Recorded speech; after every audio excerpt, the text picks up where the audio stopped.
জয় গীতা, সবাইকে নমস্কার। আশা করি সবাই ভালো আছেন। আমি আকাশ চৌধুরী আছি আপনাদের সাথে। আপনারা দেখছেন নিমবাগ গীতা ইউটিউব চ্যানেল। তা শিক্ষার্থীরা, আজকে আপনাদের সাথে কিছু গীতা গ্রন্থ নিয়ে আলোচনা করব। তা আমরা যারা মূলত গীতা শিখি বা সমবেত গীতা পাঠ করি বা বিভিন্ন জায়গায় গীতা নিয়ে আলোচনা করি, বিভিন্ন গীতার শ্লোকের ব্যাখ্যা সরলার্থ নিয়ে আলোচনা করি, তা আমাদেরকে কিন্তু বিভিন্ন রকমের বিভিন্ন রাইটারের গীতা ফলো করতে হয়, ঠিক আছে? তা আপনারা বাজারে বিভিন্ন রকমের বিভিন্ন রাইটারের গীতা আপনারা পাবেন। তার মধ্যে কিছু উল্লেখযোগ্য এবং আপনাদের শিখতে সুবিধা হয় এরকম কিছু গীতার কথা আজকে আমি আপনাদেরকে বলবো।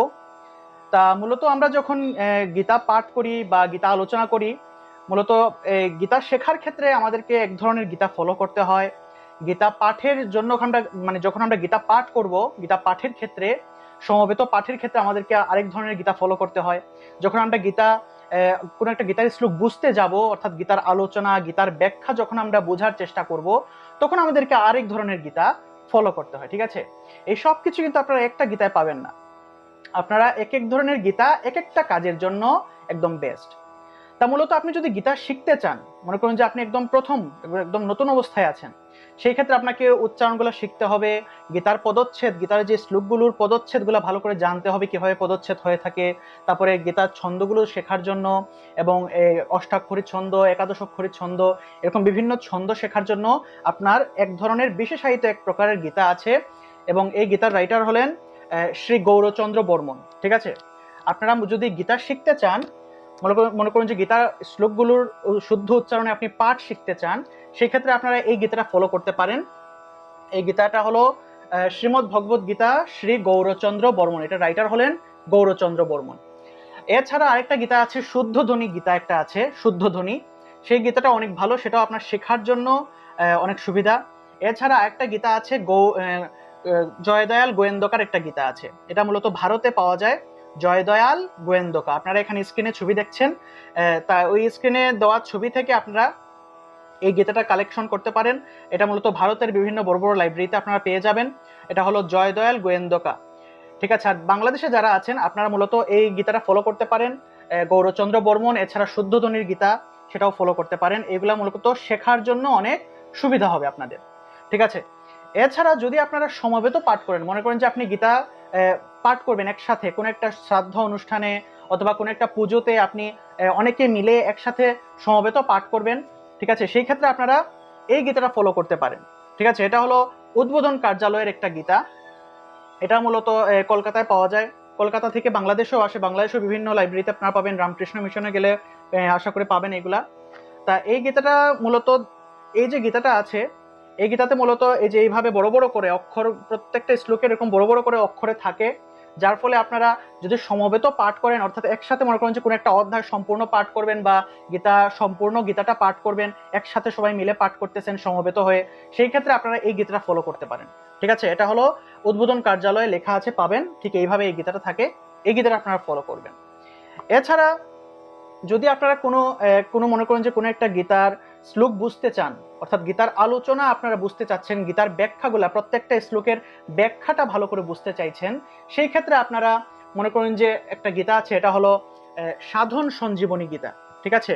সাধন সঞ্জীবনী, এখানে লেখা আছে স্বামী রাম সুখ দাস, স্বামী রাম সুখ দাসের যে সাধন সঞ্জীবনী, যেখানে লেখা আছে সাধন সঞ্জীবনী গীতা, এটাও ভারতে পাওয়া যায়, বাংলাদেশেও আসে। ভারত থেকে বাংলাদেশেও বিভিন্ন বড় বড় লাইব্রেরিতে আপনারা পাবেন। আমি আপনাদের এখানে এই ভিডিওটার ডেসক্রিপশনে কিছু লাইব্রেরির নাম্বার দিয়ে দিব, আপনারা সেই লাইব্রেরিগুলোর সাথে যোগাযোগ করে এই গীতাগুলো কালেকশন করতে পারেন, ঠিক আছে? এটা মূলত আপনারা যদি আলোচনা, অর্থাৎ গীতার ব্যাখ্যা, বিভিন্ন শ্লোকের ব্যাখ্যা যদি আপনারা বিস্তারিতভাবে আপনারা বুঝতে চান, তাহলে এই গীতাগুলো, এগুলো কিন্তু অনেক বড় বড় কিন্তু, দেখছেন? কারণ এগুলাতে মূলত প্রত্যেকটা শ্লোক নিয়ে ব্যাখ্যা করা হয়েছে, বিভিন্ন আলোচনা করা হয়েছে, এজন্য এই গীতাগুলো।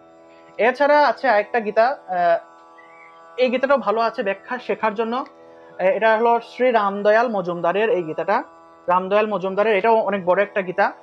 এটার মধ্যে বিভিন্ন শ্লোকের আলোচনা করা হয়েছে, বিভিন্ন শ্লোকের ব্যাখ্যা নিয়ে, সরলার্থ নিয়ে বৃহৎ আকারে আলোচনা করা হয়েছে। এছাড়াও ইসকনের একটা গীতা আছে, ইসকনে গেলে আপনারা পাবেন, এটা হলো শ্রীমদ্ ভগবত গীতা যথাযথ, ঠিক আছে? শ্রীমদ্ ভগবত গীতা যথাযথ এই গীতাটা ইংলিশ ভার্সন আছে, বাংলা আছে, হিন্দি ভার্সন আছে, বিভিন্ন ভার্সন আছে। আপনার যে ভার্সন আপনার ইচ্ছা আপনি সেটা আপনারা পড়বেন। আমার কাছে ইংলিশ ভার্সনটা আছে, তো আপনারা এই গীতাটাও ফলো করতে পারেন। এই গীতাও ভালো আছে ব্যাখ্যা শেখার জন্য। তবে আমি যেটা বলবো, আপনারা যদি ভালো করে শিখতে চান তাহলে একটা রাইটার নয়, কয়েকটা রাইটারের গীতা আপনারা পড়বেন, ঠিক আছে? কারণ এক একজন রাইটার ওনার গীতার মধ্যে এক এক রকমের মানে গীতার যে সরলার্থগুলো আছে, মনে করেন যে এক একজন এক এক দৃষ্টিকোণ থেকে এগুলা আলোচনা করে থাকে, ঠিক আছে? সেজন্য আপনারা যদি বিভিন্ন গীতাগুলা পড়েন তাহলে আপনারা আরো বৃহৎ ভাবে এই জ্ঞানগুলো অর্জন করতে পারবেন, আরো বৃহৎ পরিসরে জানতে পারবেন আসলে। সেজন্য বিভিন্ন রাইটারের গীতা পড়া উচিত। শুধুমাত্র একটা রাইটার যদি আপনি শিখতে চান ভালো করে, তাহলে একটা রাইটার ফলো না করে আপনি বিভিন্ন রকমের রাইটারের গীতা ফলো করবেন। মনে করবেন কোনো একটা ভালো স্টুডেন্ট, যে স্কুলের যে ভালো ছাত্র বা ভালো স্টুডেন্ট যে থাকে, সে দেখবেন যে বিভিন্ন রাইটারের বই পড়ে থাকে, ঠিক আছে? সে শুধুমাত্র একটা গাইড বা একটা গাইড বই কিন্তু পড়ে না, সে বিভিন্ন রকমের পাঞ্জারি, লেকচার, জুপিটার, বিভিন্ন কোম্পানির সে গাইড বই বা এরকম বই কিন্তু সে পড়ে থাকে, ঠিক না? সেজন্য আপনিও যদি ভালো করে শিখতে চান, পূর্ণাঙ্গ রূপে শিখতে চান, সেজন্য বিভিন্ন রাইটারের গীতা আপনার কালেকশনে থাকা উচিত। এছাড়াও আরেকটা গীতা আছে, সেটা হলো আমাদের যে নিম্বার্ক যে সম্প্রদায় আছে, নিম্বার্ক সম্প্রদায়ের গীতাটা অনেক ভালো। এই গীতার মধ্যে মনে করেন যে খুব সুন্দর করে, মানে ছোট ছোট করেই প্রত্যেকটি শ্লোকের ছোট ছোট করে সরলার্থগুলোকে আলোচনা করা হয়েছে। এই গীতাটাও আপনারা কালেকশন করতে পারেন। তা যেটা আপনাদেরকে বলতে চাইছি যে এক এক কাজের জন্য এক এক গীতা বেস্ট, ঠিক আছে? অর্থাৎ গীতা আলোচনার জন্য বড় বড় যে গীতাগুলো দেখালাম, গীতা আলোচনার জন্য এই বড় বড় গীতাগুলা বেস্ট। যদি আপনি গীতা শিখতে চান, গীতা কিভাবে পাঠ করতে হয়, শুদ্ধ সংস্কৃত উচ্চারণ, পদচ্ছেদ এগুলো শিখতে চান, তাহলে এই গীতাটা বেস্ট। যদি আপনি সমবেত পাঠ করেন, ঠিক আছে, অর্থাৎ সবাই মিলে একসাথে পাঠ করছেন, তাহলে এই গীতাটা আপনাদের জন্য সবচেয়ে বেস্ট হবে, কারণ এখানে শ্লোকগুলো বড় বড় করে লেখা আছে। এছাড়াও তো আর বিভিন্ন, মানে এই তিনটা কাজের জন্য আসলে মূলত আমরা গীতা পড়ে থাকি। তা এই তিনটা কাজের জন্য এরকম এই গীতাগুলো আপনারা পড়বেন।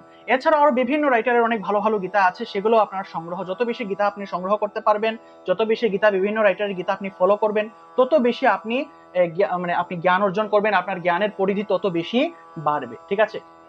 তাই এই ছিল আজকের ভিডিও। আশা করি আপনারা বুঝতে পেরেছেন। আপনাদেরকে যে সকল গীতাগুলো আমি ভিডিওতে দেখিয়েছি, সেই প্রত্যেকটা গীতার নাম এবং সেই গীতাগুলোর রাইটার এবং এই গীতাগুলো আপনি কোথা থেকে কালেকশন করবেন বা এই নাম্বার আমি এই ভিডিওটা ডেসক্রিপশনে দিয়ে দিব। আপনারা অবশ্যই এই গীতাগুলো কালেকশন করবেন এবং নিয়মিত গীতা চর্চা করবেন। আপনাদের সকলের জীবন গীতাময় হোক এই কামনা করি। সবাইকে নমস্কার। জয় গীতা।